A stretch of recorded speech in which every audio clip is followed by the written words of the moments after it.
If you're into Amiga emulation like me, you've probably heard of all sorts of game storage formats: ADF, LHD load, LHA, DMS, to name but a few. One you probably haven't heard of is IPF, or Interchangeable Preservation Format. In this video, we'll talk about what it is, why you should care, and how to get these special disk images working on Steam Deck, Asus Ally, and Windows versions of EmuDeck. Stick around.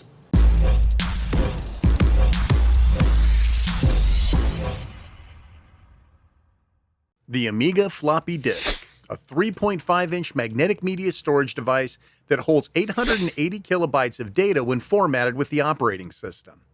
Like most floppy disks, the Amiga diskette is made up of tracks and sectors, and while we won't go into great detail in this video about the makeup of the disk, it is important to know that Amiga disks were often created with non-standard disk operating systems, not following the conventional layouts of tracks and sectors.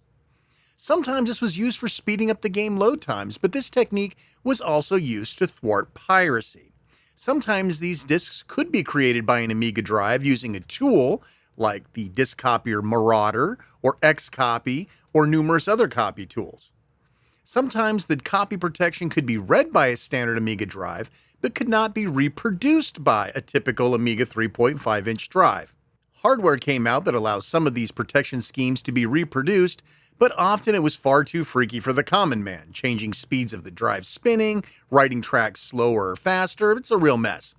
Great for publishers looking to protect their game, but for legal archival backup, it was a nightmare.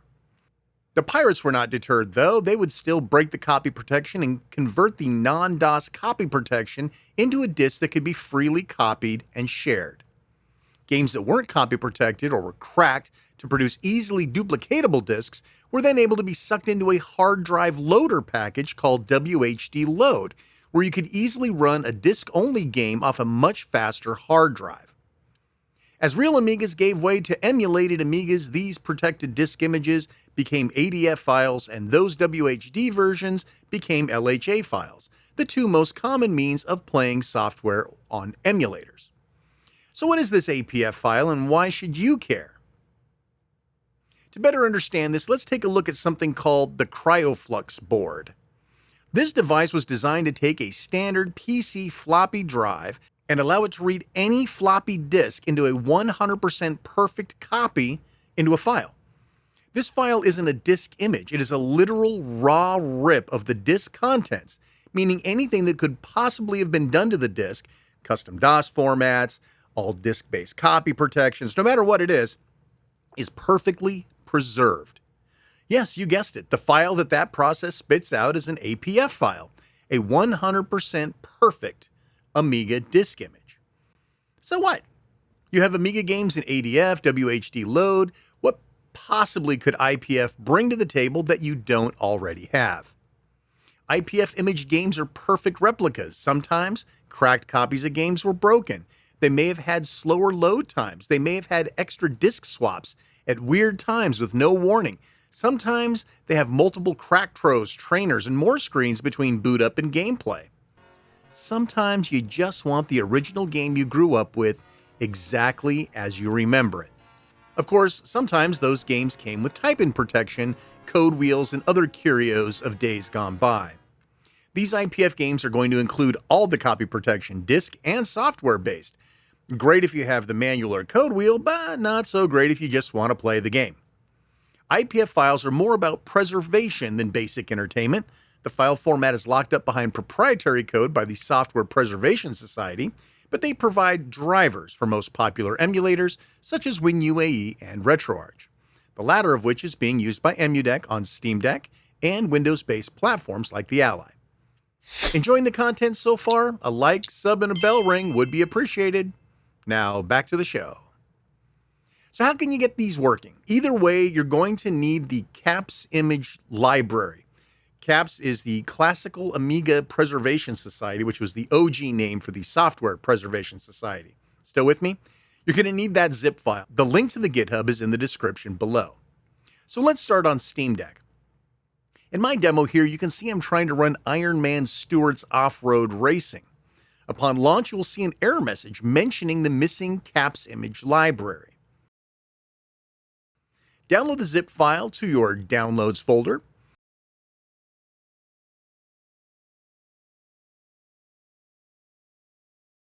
Open Dolphin File Manager and extract the zip file with a right-click Extract.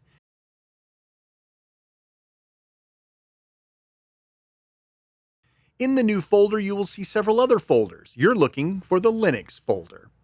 Inside, you'll find the x86-64 folder. Go in there. And there you will find capsimage.so file. This is the trick to getting IPS files to work on RetroArch, hence Emulation Station, hence EmuDeck. We'll split our Dolphin window, and in the other side, we'll put the emulation/BIOS folder from our EmuDeck install. This could be internal or on your microSD card, depending on how you installed it. We're going to copy the capsimage.so file to the BIOS folder. And boom, you're done. Now let's head back to Emulation Station and give our game another go.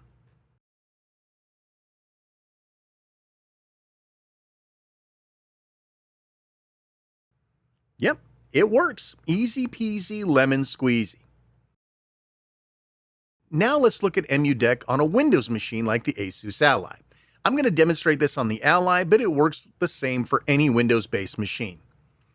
We'll download the same zip from the GitHub as we did before. We'll extract it using the File Manager on Windows.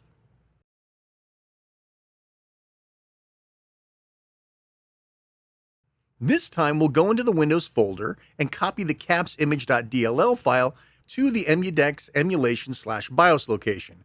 Hopefully you remember where this folder is. In my case, it was on the root of my R drive. We'll dive into emulation and then the BIOS folder, and we'll copy that DLL right into the folder. Now we're ready to go off-roading with Ivan Stewart using the game's IPF disk image, and all is well. If you made it this far, congratulations, you're one of the 18%. That means you like what you saw, so why not hit that like button, subscribe, and bang that notification bell like a drum. Did you know about IPF disk format? If so, what games do you like playing 100% original copies of? If not, will you forego the ADF and WHD load formats for this perfectly preserved image? Let us know in the comments below. I try to read them all. That's going to do it for now. I'm Shane R. Monroe. Thanks so much for watching. Take care.